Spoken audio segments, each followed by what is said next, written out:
নমস্কার প্রিয় দর্শকবৃন্দ, আপনাদের সবাইকে ডিজিটাল সেবা বাংলা চ্যানেলে স্বাগত। আজকের ভিডিওটি কিন্তু একটু অন্যরকম এবং খুবই গুরুত্বপূর্ণ, বিশেষ করে যারা প্রান্তিক এবং দীর্ঘদিন ধরে 100 দিনের কাজ বা মনরেগা প্রকল্পের সঙ্গে যুক্ত ছিলেন, তাদের জন্য আজকের ভিডিওটি অবশ্যই জানা দরকার। কারণ আমরা ইতিমধ্যে জানতে পেরেছি মনরেগার পরিবর্তে সরকার একটি নতুন কর্মসংস্থানের পরিকাঠামো নিয়ে এসেছে আমাদের সামনে, যার নাম ভিবি জিরামজি। পুরো নাম হচ্ছে বিকশিত ভারত গ্যারান্টি ফর রোজগার অ্যান্ড আজীবিকা মিশন। তো এখন প্রশ্ন হচ্ছে, মনরেগার পরিবর্তে এই নতুন প্রকল্পে কি কি পরিবর্তন আনা হয়েছে? কতদিন কাজ পাওয়া যাবে? মজুরি কত? নতুন জব কার্ড কি আবার করতে হবে? কাজ না পেলে বেকার ভাতা পাওয়া যাবে কি? আর মজুরি সময় মতো না পেলে কি করতে হবে? আজকের ভিডিওতে একদম শুরু থেকে শেষ পর্যন্ত এই বিষয়গুলি সহজ ভাষায় আপনাদের সামনে বুঝিয়ে নেব, তাই ভিডিওটি একদম শেষ পর্যন্ত দেখবেন। তো প্রথমে বুঝে নিই, এই যে ভিবি জিরামজি আসলে কি। ভিবি জিরামজির পূর্ণ রূপ হলো বিকশিত ভারত গ্যারান্টি ফর রোজগার অ্যান্ড আজীবিকা মিশন। সহজ ভাষায় বললে এটি গ্রামীণ এলাকায় কর্মসংস্থান এবং গ্রামীণ পরিকাঠামো উন্নয়নের উপর জোর দেওয়ার একটি নতুন ব্যবস্থা। প্রচলিত তথ্য অনুযায়ী এটি 1 জুলাই 2026 থেকে কার্যকর হয়েছে এবং মনরেগার পরিবর্তে নতুন পরিকাঠামো হিসাবে কিন্তু কাজ করছে। অর্থাৎ এতদিন আমরা যে 100 দিনের কাজের কথা জানতাম, তার জায়গায় এই নতুন ব্যবস্থার কথা বলা হচ্ছে। এবার আসি সবচেয়ে বড় পরিবর্তনের কথায়। মনরেগার অধীনে একটি গ্রামীণ পরিবার বছরে 100 দিনের কাজের কিন্তু নিশ্চয়তা পেত। নতুন ব্যবস্থায় সেই কর্মসংস্থানের সীমা বাড়িয়ে 125 দিনের কথা বলা হয়েছে। অর্থাৎ আগের তুলনায় আরো 25 দিন অতিরিক্ত কাজের সুযোগ কিন্তু তৈরি হয়েছে। গ্রামের একজন সাধারণ শ্রমিকের কাছে এই অতিরিক্ত 25 দিন কিন্তু ছোট কিন্তু বিষয় নয়, কারণ বছরের মধ্যে আরো 25 দিনের কাজ মানে পরিবারের হাতে অতিরিক্ত আয় আসার সুযোগ থাকছে। এবার যে প্রশ্নটি সবাই জানতে চাইছেন, দিনে কত টাকা মজুরি পাওয়া যাবে? প্রচলিত তথ্য অনুযায়ী পশ্চিমবঙ্গ সহ একাধিক রাজ্যে অদক্ষ শ্রমিকদের জন্য দৈনিক মজুরি 300 টাকা করার কথা বলা হয়েছে। তবে একটা বিষয় অবশ্যই মনে রাখবেন, দেশের সব রাজ্যে কিন্তু মজুরির হার এক হবে না। রাজ্যভেদে নির্ধারিত মজুরির হার কিন্তু আলাদা হতে পারে। আরো একটি গুরুত্বপূর্ণ বিষয় হচ্ছে যে এখানে কাজের দক্ষতা অনুযায়ী কিন্তু শ্রমিকদের বিভিন্ন শ্রেণীতে ভাগ করা হয়েছে। প্রথমে আনস্কিল্ড ওয়ার্কার, অর্থাৎ অদক্ষ শ্রমিক, যেমন সাধারণ মাটি কাটার কাজ, খাল পরিষ্কার, এইসব ধরনের কায়িক পরিশ্রমের সাথে যারা যুক্ত। তারপর হচ্ছে সেমি স্কিল্ড, অর্থাৎ অর্ধদক্ষ শ্রমিক। এরপর হচ্ছে স্কিল্ড, অর্থাৎ দক্ষ শ্রমিক। এবং সবশেষে থাকছে হাই স্কিল্ড, অর্থাৎ উচ্চ দক্ষ শ্রমিক। তাই কাজের ধরন এবং দক্ষতা অনুযায়ী মজুরির ক্ষেত্রেও কিন্তু পার্থক্য থাকতে পারে। পশ্চিমবঙ্গে মজুরি নির্ধারণের ক্ষেত্রেও কিন্তু অঞ্চলভেদে পার্থক্যের কথাও কিন্তু বলা হয়েছে। একদিকে রয়েছে জোন এ, এর মধ্যে পৌরসভা, কর্পোরেশন, শিল্পাঞ্চল বা টাউনশিপের মতো বিভিন্ন এলাকা কিন্তু যুক্ত রয়েছে।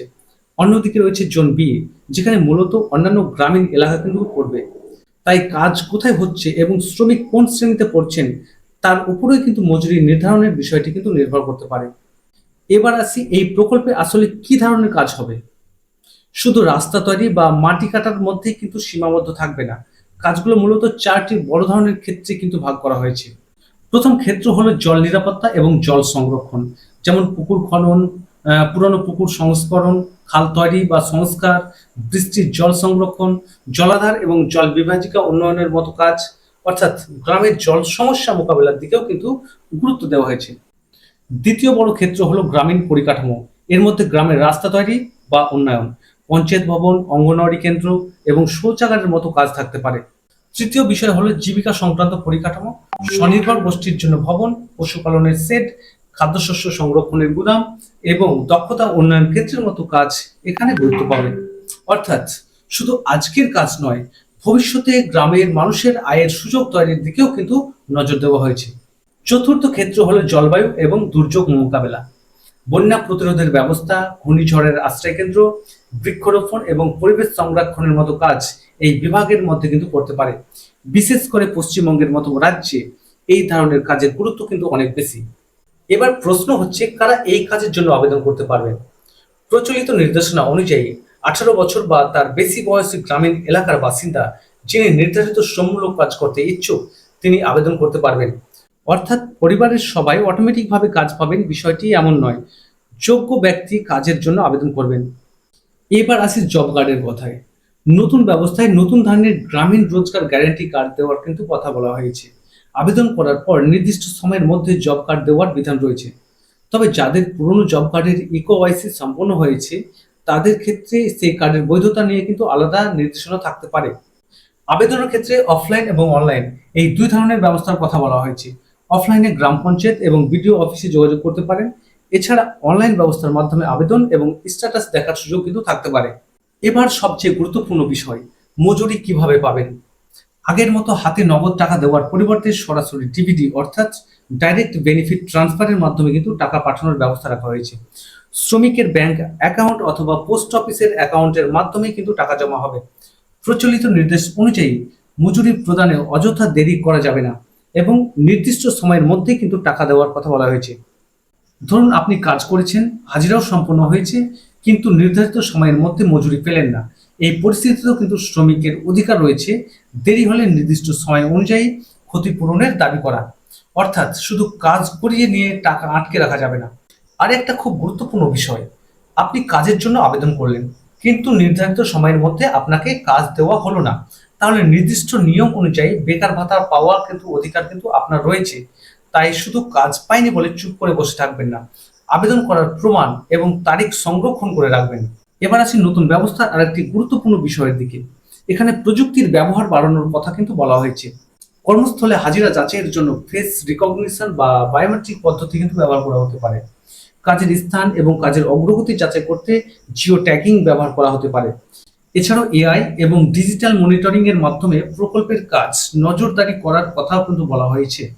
এর মূল উদ্দেশ্য হলো ভুয়ো হাজিরা কমানো এবং ভুয়ো কাজ দেখানো বন্ধ করা এবং সরকারি টাকার অপব্যবহার কমানো।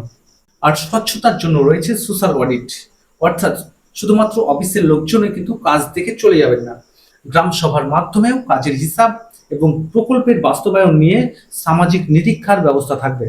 কাজ সত্যি হয়েছে কিনা, সরকারি টাকা ঠিকভাবে খরচ হয়েছে কিনা, শ্রমিকরা টাকা পেয়েছেন কিনা, এই বিষয়গুলোও কিন্তু দেখা হবে। এখানে আরেকটি বিষয় কৃষকদের জন্য জানা কিন্তু খুবই গুরুত্বপূর্ণ। বপন এবং ফসল কাটার মতো ব্যস্ত কৃষি মরশুমে গ্রামের শ্রমিকের সংকট তৈরি হলে কৃষিকাজের সমস্যা পড়তে পারে। সেই কারণে নির্দিষ্ট কৃষি মরশুমে প্রকল্পের কাজ সাময়িকভাবে কিন্তু বন্ধ রাখার বিধান কিন্তু রয়েছে। প্রচলিত তথ্য অনুযায়ী এই বিরতি বছরে সর্বোচ্চ মোটামুটি 60 দিন পর্যন্ত হতে পারে। এর উদ্দেশ্য শ্রমিকের কর্মসংস্থান বন্ধ করা নয়, বরং কৃষি এবং গ্রামীণ কর্মসংস্থানের মধ্যে একটা ভারসাম্য রাখা। তাহলে প্রিয় দর্শকবৃন্দ, একজন শ্রমিক হিসাবে আপনারা তাহলে এখন কি করবেন? প্রথমত নিজের জব কার্ডের তথ্য ঠিক আছে কিনা সেটি দেখে নেবেন। দ্বিতীয়ত ইকেওয়াইসি বা প্রয়োজনীয় যাচাই সম্পূর্ণ আছে কিনা তা নিশ্চিত করে নেবেন। তৃতীয়ত ব্যাংক অ্যাকাউন্টের তথ্য ঠিক রাখবেন। কাজের জন্য আবেদন করলে আবেদন করার তারিখ ও প্রমাণ অবশ্যই নিজের কাছে রাখবেন। কাজ করেছেন কিনা, হাজিরা হয়েছে কিনা এবং মজুরি অ্যাকাউন্টে এসেছে কিনা সময়ে সময় দেখে নেবেন। তো প্রিয় দর্শকবৃন্দ, আজকের ভিডিওটি থেকে আমরা কি বুঝলাম? মনরেগার পরে নতুন এই কর্মসংস্থান ব্যবস্থায় সবচেয়ে বড় পরিবর্তনগুলোর মধ্যে রয়েছে 125 দিনের কাজের নিশ্চয়তা, মজুরি ব্যবস্থা, নতুন ধরনের কাজ, ডিজিটাল নজরদারি এবং সামাজিক নিরীক্ষা। তবে সরকারি প্রকল্পের নিয়ম সময় সময় কিন্তু পরিবর্তন হতে পারে। তাই কোনো ব্যক্তি যদি বলেন কাল থেকে সবাই 300 টাকা পাবে অথবা পুরনো জব কার্ড আজ থেকেই বাতিল, তাহলে সঙ্গে সঙ্গে বিশ্বাস করবেন না। সরকারি বিজ্ঞপ্তি এবং স্থানীয় প্রশাসনের নির্দেশ দেখে তারপর কিন্তু সিদ্ধান্ত নেবেন। আর আমাদের উদ্দেশ্য হলো আপনাদের কাছে সঠিক বিষয়টি সহজভাবে তুলে ধরা, যাতে আপনাদের নিজের অধিকার সম্পর্কে সচেতন থাকেন এবং কোনো দালাল বা গুজবের শিকার না হন। ভিডিওটি যদি ভালো লেগে থাকে তাহলে একটি লাইক করবেন। আপনাদের পরিচিত যারা 100 দিনের কাজের সঙ্গে যুক্ত ছিলেন তাদের ভিডিওটি শেয়ার করে দেবেন। আমি আবারও আসবো নতুন তথ্য নিয়ে। সবাই ভালো থাকবেন, সচেতন থাকবেন। ধন্যবাদ।